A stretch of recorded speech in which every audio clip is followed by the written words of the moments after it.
نمایشگاه هنری سه روزه زیر عنوان نقش خاموش در ولایت غزنی با حضور شماری از مسئولان، هنرمندان، فرهنگیان و علاقه‌مندان هنر گشایش یافت. در این نمایشگاه که به تعداد 500 قلم اثر هنری در بخش‌های نقاشی، طراحی و خطاطی به نمایش گذاشته شده است، ریاست اطلاعات و فرهنگی غزنی برگزاری چنین برنامه‌هایی را در رشد و توسعه فعالیت‌های فرهنگی و هنری مؤثر دانسته و تأکید می‌کند که این اداره در تلاش است تا زمینه حمایت بیشتر از هنرمندان و معرفی آثار آنان را فراهم سازد. په دغه نندارتون کې چې د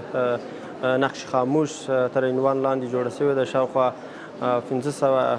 ټوکه اثار چې هغه خطاطي، خوشنویسي او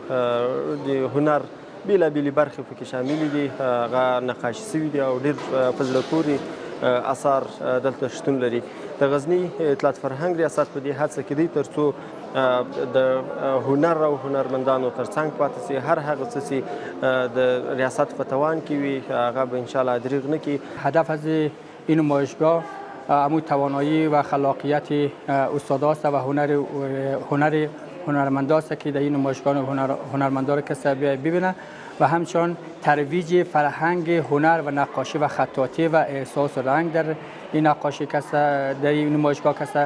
گذاشته شده. بازدید کنندگان این نمایشگاه نیز هنر را وسیله مهم برای انتقال پیام‌های فرهنگی و اجتماعی عنوان کرده و برگزاری چنین برنامه‌هایی را در معرفی آثار هنرمندان و تقویت جایگاه هنر در جامعه سودمند می‌دانند. هنر چیزی است که پیام را انتقال میده که هر چیز دیگه نمیتونه او را انتقال بده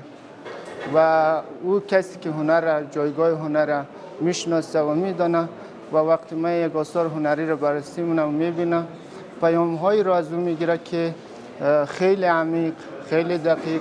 و خیلی درس های بزرگی را میتونه داشته باشه و انتقال بده. و قطعا هنرمندا هم خواستشان همین است که از حکومت بتونه یک موضوع را بسیار آزاد و بدون کدام قیودهای و یا بتونه مثلا موضوعاتی که دلشان بخواه اونا را مثلا انعکاس بدن، چون تنهایی وظیفه هنرمند است که هر موضوع را از مردم میگیره و پس برای مردم میتونه انعکاس بدن. این نمایشگاه که سوی یکی از مراکز آموزشی خصوصی در غزنی راه اندازی شده است، برای 3 روز ادامه خواهد داشت و علاقه‌مندان میتوانند از آثار به نمایش گذاشته شده بازدید کنند.